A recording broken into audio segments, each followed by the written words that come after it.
इंसानों की पैदाइश से हजारों साल कबल का जमाना, जब आसमानों में खुदा के एक मुकर्रब और चहीते बंदे की शोहरत आम थी। फरिश्तों को दर्स देने वाला उस्ताद जिसे अल्लाह ने बुलंद मकाम बख्शा था। लेकिन ऐसा क्या हुआ कि उसने खुदा से बगावत कर दी और दरबार इलाही से धुतकार दिया गया। हजरत आदम अलैहिस्सलाम की पैदाइश से कबल आसमानों पर दो किस्म के मखलूक रहती थी, एक नूरी और दूसरी नारी।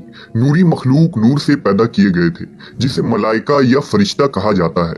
ये दिन रात इबादत इलाही में मसरूफ रहा करते थे और इनके यहाँ ना औरतें होती थी और ना ही उनकी नस्ल चलती थी। दूसरी मखलूक नारी यानी जिन्नात थे, जो आग से पैदा किए गए हैं। उनकी औरतें भी होती थीं और उनकी नस्ल भी खूब फैलती थी। खुदा ने उन्हें अपनी हम्द व सदाइश करने के लिए बनाया था। ये सब अल्लाह के आसमानी लश्कर थे। वो इस मकसद के लिए बनाए गए ताकि अपने खालिक व मालिक को जाने, इससे शादमान हो, हमेशा तक उसकी खिदमत और इबादत करें। एक मुसलमान के ईमान बिल गैब का तकाजा है कि वो इन तमाम मखलूक़ात के बारे में जो कुछ कुरान और हदीस से साबित है, उस पर बिला किसी कमी व बेशी और शक के ईमान लाए।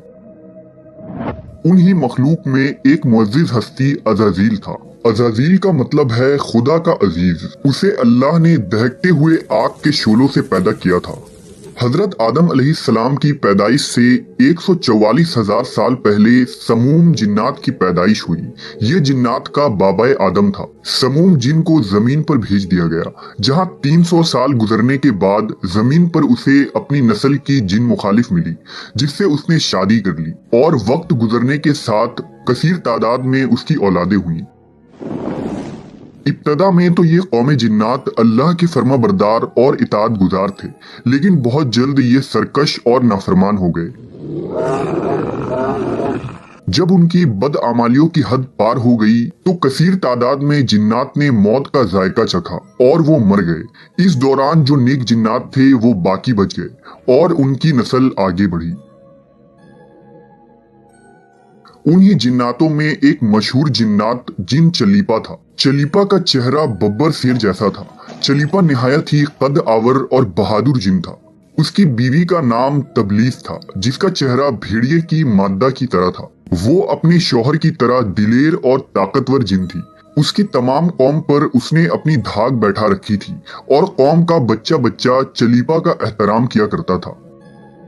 उनके यहाँ एक बच्चे की पैदाइश हुई जिसका नाम अज़ाज़ील था। अज़ाज़ील में अपने माँ और बाप दोनों की खुसूसियात शामिल थी, यानी वो निहायत ही सरकश, मक्कार, बहादुर और ताकतवर था। रिवायतों के मुताबिक कौम जिन्नात को दुनिया में बसाया गया और ये हजरत आदम की पैदाइश से 50,000 साल कबल का जमाना था। बहुत जल्द ये जिन्नात सरकश हो गए और खुदा के नाफरमान बन गए। जब झगड़े और फसाद से जमीन लर्जा उठी तो आसमान से फरिश्तों को हुक्म दिया गया कि जाओ और उन सरकश जिन्नात को मार फेंको। लिहाजा इस कायनात में पहली खूनरेज जंग हुई।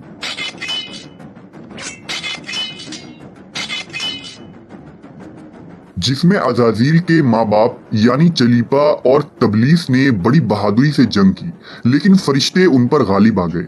फरिश्तों का वार उन जिन्नातों पर इस तरह पड़ता कि वो अश खाकर गिर पड़ते। इसी जंग के दौरान अज़ाज़ील के माँ बाप मारे गए और कौम जिन्नात के सरकश जिन्नों को कैदी बना लिया गया।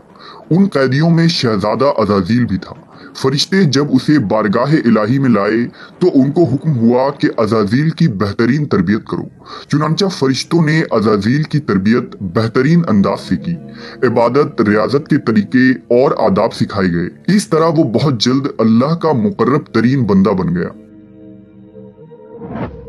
एक वक्त ऐसा आया कि अज़ाज़ील अल्लाह का सबसे चहीता, इबादत गुजार, रियाजत करने वाला और जाहिद बंदा था, जिसमें उसका कोई सानी न था। हिकमत और दानिश्वरी में भी उसे कमाल हासिल था। अज़ाज़ील अपनी इबादत और रियाजत की वजह से इस दर्जे तक पहुंच चुका था कि उसे फरिश्तों का मुअल्लिम मुकर्रर कर दिया गया और आसमान वाले उसे आबिद कहकर पुकारने लगे। हजरत काब बिन अहबार का बयान है कि अज़ाज़ील 40,000 बरस तक जन्नत का खजांची था, 80,000 बरस तक फरिश्तों का साथी रहा, 20,000 साल तक फरिश्तों को वाज सुनाता रहा। जिस मिंबर पर बैठकर अज़ाज़ील फरिश्तों को दर्स दिया करता था, उसी मिंबर के नीचे हजरत जिब्रील, मीकाईल, इसराफील और इज़राइल अलैहिस्सलाम बैठकर उसकी दर्स व तदरीस सुना करते थे। लेकिन अल्लाह को बखूबी आगाही थी कि ये असल में लईन है और एक मुअय्यन मुद्दत के बाद जलील होगा और अपने अंजाम से गाफिल इस अज़ाज़ील का खात्मा कुफ्र की हालत में होगा। लिहाजा एक रोज अज़ाज़ील ने लूहे महफूज को देखा कि उसमें एक इबारत तहरीर की गई है जिसके अल्फाज थे कि मैं अल्लाह की पनाह मांगता हूँ शैतान मरदूद से। इस इबारत को पढ़ते ही अज़ाज़ील गालिबन 2000 साल तक रोता रहा और बारगाह इलाही में हाजिर होकर दरियाफ्त करने लगा कि ए रब्बुल आलमीन, ये शैतान रजीम कौन होगा जिससे पनाह मांगी जाएगी। अल्लाह ने अर्ज किया, हमारा एक ऐसा बंदा जिसे हर नेमत से सरफराज किया जाएगा मगर एक हुक्म ना मानने की वजह से वो मरदूद हो जाएगा। अज़ाज़ील ने ख्वाहिश की कि मैं उस मलऊन को देखना चाहता हूँ, जिस पर अल्लाह की जानिब से अर्ज किया गया कि तू जल्द उसे देखेगा। अज़ाज़ील हर लम्हे इस सोच में गमगीन रहता कि आखिर वो मलऊन कौन होगा जो खुदा का हुक्म मानने से इनकार करने की जुर्रत करेगा। इस खौफ से वो मजीद इबादत और तौबा में मसरूफ रहने लगा, यहाँ तक कि हजारों साल बीत गए। जब एक रोज अज़ाज़ील को मालूम हुआ कि अल्लाह ताला एक नई मखलूक पैदा फरमा रहे हैं जिसके लिए दुनिया के हर कोने से मिट्टी लाई गई है। अल्लाह तबारक व ताला ने हजरत आदम के पुतले को अपने दस्ते कुदरत से पैदा फरमाया और ये बगैर रूह के 40 साल तक इसी हालत में पड़ा रहा। फरिश्ते जब उसके पास से गुजरते तो घबरा जाते। उनमें सबसे ज्यादा घबराने वाला इब्लीस था। ये उसके पास से गुजरता तो उसे मारता, जिसकी वजह से उस जिस्म से ऐसी आवाज निकलती जैसे खनखनाती मिट्टी की ठेकरी से निकलती है। और फिर वो दिन भी आ गया जब रब्बिल आलमीन ने फरिश्तों से फरमाया कि मैं जमीन पर अपना एक नायब बनाने लगा हूँ, वो जमीन पर मेरे अहकाम को नाफिज करवाएगा। फरिश्तों ने अर्ज किया, ए पाक परवरदिगार, ये जमीन पर फसाद बर्पा करेंगे और ये आपस में खून रेजी करेंगे, जबकि हम तो दिन रात आपकी तस्बीह करते रहते हैं और आपकी पाकी बयान करते हैं। अल्लाह ने फरमाया, जो कुछ मैं जानता हूँ वो तुम नहीं जानते। फिर अल्लाह ने हजरत आदम को तमाम चीजों के नाम सिखा दिए और उन्हें फरिश्तों के सामने पेश करते हुए फरमाया, अगर तुम सच्चे हो तो मुझे उनके नाम बताओ। उन्होंने कहा, तू पाक है, हम तो इतना ही जानते हैं जितना तूने हमें बताया है, बेशक तू बड़े इल्म हिकमत वाला है। फिर अल्लाह ने फरमाया, ए आदम, उन चीजों के नाम बता दो। फिर हजरत आदम ने उन्हें नाम बता दिए तो फरमाया, क्या मैंने तुम्हें नहीं कहा था कि मैं आसमानों और जमीन की छुपी हुई चीजें जानता हूँ, और जो तुम जाहिर करते हो और जो तुम छुपाते हो। फिर फरिश्तों को हुक्म दिया गया कि आदम को सजदा करो, लिहाजा उन्होंने सजदा किया, मगर अज़ाज़ील ने सजदा से इनकार किया। अल्लाह ने फरमाया, तुझे सजदा करने से किस चीज ने मना किया जबकि मैंने तुझे हुक्म दिया? वो कहने लगा, मैं इससे बेहतर हूँ कि तूने मुझे आग से बनाया और इसे मिट्टी से बनाया है। मैं ऐसा नहीं कि इस इंसान को सजदा करूं जिसे तूने सड़े हुए खनखनाते गारे से पैदा किया है। अल्लाह ने फरमाया, अब तू यहाँ से निकल जा, क्योंकि तू मरदूद हो चुका है और कयामत तक तुझ पर मेरी फटकार है। अज़ाज़ील ने कहा, ऐ मेरे रब, मुझे रोज़े महशर तक की मोहलत दे दे। फरमाया, जा, मैंने तुझे मुतय्यन वक्त के दिन तक मोहलत दे दी। उसने कहा, मुझे तेरी इज्जत की कसम, मैं उन सब को यकीनन बहकाऊंगा, उन पर हमला करूंगा, उनके आगे से भी और पीछे से भी, और उनके दाएं जानिब से भी और बाएं जानिब से भी, और आप उनमें से अक्सर को शुक्रगुजार नहीं पाएंगे। अल्लाह ने फरमाया, यहाँ से जलील खार होकर निकल जा। उनमें से जो शख्स तेरा कहना मानेगा, मैं उन सब से जहन्नम को भर दूंगा।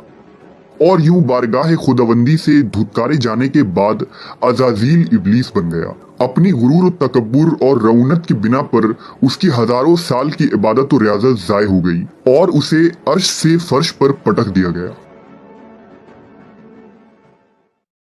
इस्लाम के अलावा दूसरे मजहबी किताबों और अकीदों में भी इब्लीस या अज़ाज़ील का जिक्र मिलता है। यूनानी किताबों में इसे अपोलियन और किताब मुकद्दस में लूसीफर या सैटन कहा गया है। ज़माना कदीम से ही एक मुनफरिद मजहब और ग्रोह इस शैतान या लूसीफर की पूजा करते आ रहे हैं, जिनका मानना यह है कि खुदा से लूसीफर का बगावत करना बिल्कुल दुरुस्त था। वो अज़ाज़ील को एक अजीम कुव्वत करार देकर खुदा की मुखालिफ में खड़ा करते हैं और शैतान की इबादत करते हैं। इस मजहब के मानने वालों को सैटनिस्ट कहा जाता है। रिवायतों के मुताबिक इब्लीस की मौत का वक्त इसराफील के पहले और दूसरे सूर फूंकने के दरमियान का वक्त है, जब उसे दी गई मोहलत पूरी हो चुकी होगी और वो जलील खार हो जाएगा। कुरान मजीद के मुताबिक रोज़े हश्र खुदा के फैसले के बाद इब्लीस अपने पैरोकारों से ऐलान बरात करते हुए कहेगा कि तुम अपने गुनाहों के खुद जिम्मेदार हो। नेज़ वो कहेगा कि खुदा ने तुम्हें सच्चा वादा दिया था और मैंने जो वादा तुम्हें दिया था मैं उसकी मुखालफत करता हूँ। मुझे तुम पर किसी किस्म का कोई तसल्लुत हासिल नहीं था सिवाय इसके कि मैंने तुम्हें बुलाया और तुमने मेरी पुकार पर लब्बैक कहा। बस मुझे मलामत ना करो, अपने आप को मलामत करो। अब मैं तुम्हारा फरियाद रस नहीं हूं और ना तुम मेरी फरियाद रस हो सकते हो। अज़ाज़ील का हजरत आदम अलैहिस्सलाम को सजदे से इनकार का जज्बा हसद था, जिसने उसे मजबूर किया कि मेरी जगह आदम को क्यों मिल गई। ये उसका जज्बा तकब्बुर और गुरूर था कि मैं सबसे आला हूँ। ये सिर्फ उस एक सजदे के इनकार की बात नहीं थी, बात इताअत से सरकशी की थी। इब्लीस ने दिल में खुद को रब मान लिया था। इस शिर्क अजीम के नतीजे में इब्लीस ता क़यामत रुस्वा और लानती ठहरा और औलाद आदम को भटकाने के लिए आज़ाद करार पाया।